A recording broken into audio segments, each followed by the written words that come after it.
Assalamualaikum warahmatullahi wabarakatuh. Kembali lagi bersama saya Ahmad Syahrul Ramadan. Pada video kali ini kita akan belajar tentang Address Resolution Protocol atau ARP. Oke, langsung saja kita ke materinya. Tujuan kita mempelajari ARP ini adalah untuk mengetahui cara kerja ARP dan untuk mensimulasikan protokol ARP dengan software Cisco Packet Tracer. Pengertian ARP.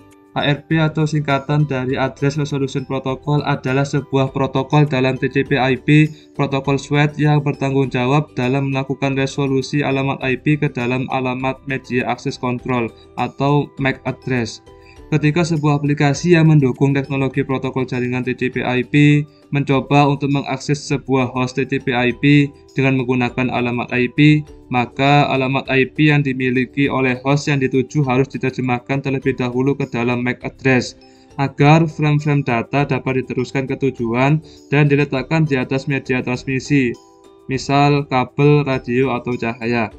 Tabel ARP didapatkan dari request atau broadcast ke jaringan dan berada pada layer 2 jaringan. Setiap host menyimpan tabel ARP dalam cache, tetapi jika hardware address ini tidak ada di dalam cache ARP, maka ARP bertugas untuk mencarinya. Tabel ARP terupdate setiap 15-20 menit. Selanjutnya yaitu cara kerja ARP. Yang pertama, jika host ingin berkomunikasi IP host tertentu, komputer sumber akan melakukan pengecekan nomor MAC dari komputer tujuan di tabel ARP. Dan yang kedua, jika di tabel ARP tidak ditemukan, maka melakukan ARP request secara broadcast. Dan yang ketiga, semua terminal dalam jaringan yang sama akan menerima ARP request tersebut. Namun, hanya terminal tujuan yang dimaksud mengambil ARP request. Dan yang terakhir, terminal tujuan mengirim balik ARP reply beserta nomor MAC address-nya. Nah, kita akan mencoba membuat rancangan menggunakan software Cisco Packet Tracer seperti gambar di dalam ini. Terdapat switch 1 dengan network 192.168.1.0/24 dan dihubungkan dengan PC ketiga PC dengan memiliki IP titik 1 untuk di PC 1, titik 2 untuk PC 2, dan titik 3 untuk PC 3. Kita langsung saja ke softwarenya. Nah, saya sudah membuatnya dengan switch 1 dan dihubungkan dengan PC-PC yang banyak ini, 3 PC terutama. Dengan network 192.168.1.0. Baik, untuk selanjutnya kita akan coba setting dimulai dari PC 1. Kita klik PC 1, lalu kita ke desktop, lalu ke IP configuration. Kita masukkan IP address-nya dari PC 1 seperti ini. Lalu untuk subnet mask-nya menggunakan /24 yaitu titik 0 ini. Jika sudah, kita tutup, lalu kita coba setting di PC 2. Kita ke desktop IP configuration, lalu kita masukkan IP address-nya pada PC 2 seperti ini. Untuk subnet mask-nya menggunakan /24 atau 255.255.255.0. Setelah itu kita tutup. Selanjutnya kita akan men-setting PC 3-nya. Kita ke desktop, ke IP configuration, lalu kita masukkan IP address-nya dari PC 3 seperti ini. Dan subnet mask-nya menggunakan /24 dengan seperti ini, titik 0. Baik, setelah itu kita akan coba cek terlebih dahulu untuk tabel ARP-nya apakah masih kosong ataukah sudah terisi. Dengan cara klik PC 1, lalu kita ke command prompt, kita akan ketikkan ARP strip A. Nah, karena masih kosong berarti belum diapa-apakan. Kita akan lanjut ke tahapan selanjutnya, yaitu langsung ke simulasinya, mengirimkan pesan dari PC 1 ke PC 3. Dengan cara kita ke simulation, lalu kita show all or none. Lalu kita edit filternya dan pilih ke ARP saja. Setelah itu kita tutup. Kita coba mengirimkan pesan ini simple PDU dari PC1 ke PC3.